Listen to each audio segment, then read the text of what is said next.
So there's a little boy, and he's got a pet duck, and he loves this pet duck, and it's it's his pride and joy. And uh, but him and his mom are really poor. And one day his mom comes to him and she says, "Listen, honey," she goes, "we're starving. We don't have any money," and she said, "We need food." So she said, "I hate to tell you this, but you either need to kill that duck so we can cook it for food, or you need to sell it." And he says, "Well," he goes, "I really don't want to do that." And she says, "I know you don't." She says, "But we're really in dire straits." So he goes, "All right, okay, Mom." So he takes the duck and he heads out, and he's going to take it to the local butcher shop and see if he can sell it and get some money for it, because he can't bear to kill it himself. So he's on his way, and he starts thinking, "Boy, I don't want anything to happen to this duck. I love it. It's my pet." So he sees a house along the way. It's a lonely road, and he thinks, well, maybe somebody would like to buy the duck and keep it as a pet, and then it doesn't have to die. So he goes up to the door of the house and he knocks, and there's no answer. So he finally he realizes the door is actually ajar, slightly ajar. So he thinks, somebody must be home. So he goes inside and he's walking around. He's yelling out, "Hey, does anybody want to buy a duck? Does anybody want to buy a duck?" And nobody's answering. And he finally comes up to a bedroom door, and he starts to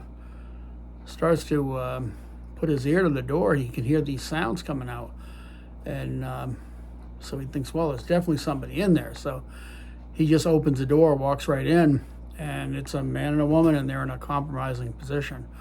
So they both see him, and they scream and jump up. They're getting dressed, and the woman's going, "What are you doing in here? What's going on? What do you?" And he says, I'm trying to sell my duck." And the woman goes, we don't want your duck, get out." And just as she says that, there's a noise from the front of the house. It's a man's voice, and he's yelling, "Honey, hey, I'm home." And the woman looks over at the man, and she goes, "Oh my God." She goes, "That's my husband." She goes, "Quick." She goes, "Get in the closet." And she points to the boy, and she goes, "You too, both of you in the closet, and get that duck in there." So the two of them go in the closet right away. And so they're standing in there together, and the boy looks at the man. He goes, "You sure you don't want to buy a duck?" And he goes, "No, I don't want to buy a duck, okay?"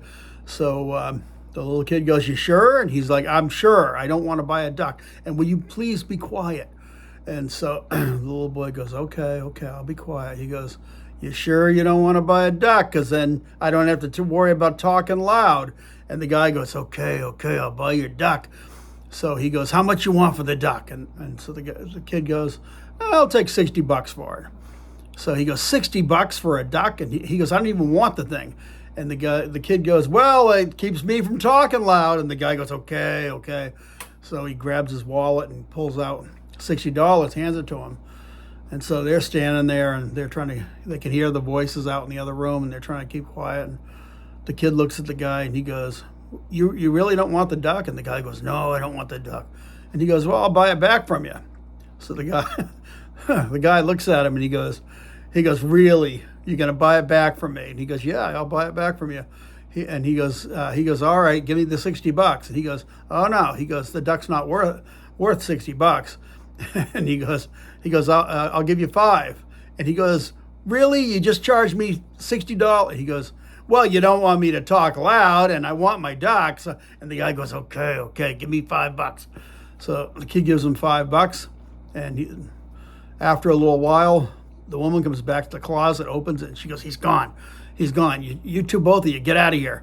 So the kid takes his $55, and he starts heading home, and he's real happy. Boy, he just did a great thing. So he gets back home, and he comes up, and the mother goes, "I thought you were going to sell the duck. We need the money." And so he says, "Mom," he goes, I did." And she goes, "Well, then how come you still have the duck?" And he goes, "No, look," he goes, I got $55 here." And so she goes, "What are you talking about? What happened?" So he says, well, he goes, I sold the duck to a guy. He goes, and then I bought, and he tells her the whole story. So she's like, wow. She goes, you're something else. So she goes, she goes, we did really need the money. And she goes, I'm really glad you got us the money. But she goes, son, that really wasn't honest what you did there. I mean, she said, you kind of messed the guy over. And he said, yeah, I know. And she says, well, she goes, we needed the money. So she goes, I'll take the money and we'll buy food with it. But she said, she goes, why don't you go, take the duck with you, go to church and maybe talk to the pastor. And, she said, just find a local church. And she said, let him know what happened. And she said, maybe, just ask God for forgiveness. So he said, okay, Mom. So he takes the duck and he walks out back to town, and he's on his way to town. He sees a church, so he goes in the church and he doesn't see anybody. He's walking around the church. Hey. No answer. Nobody seems to be around. So he sees a door marked pastor.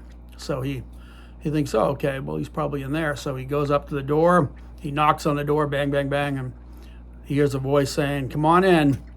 And he opens the door, walks in, and the pastor looks up and he goes, I already bought that duck once.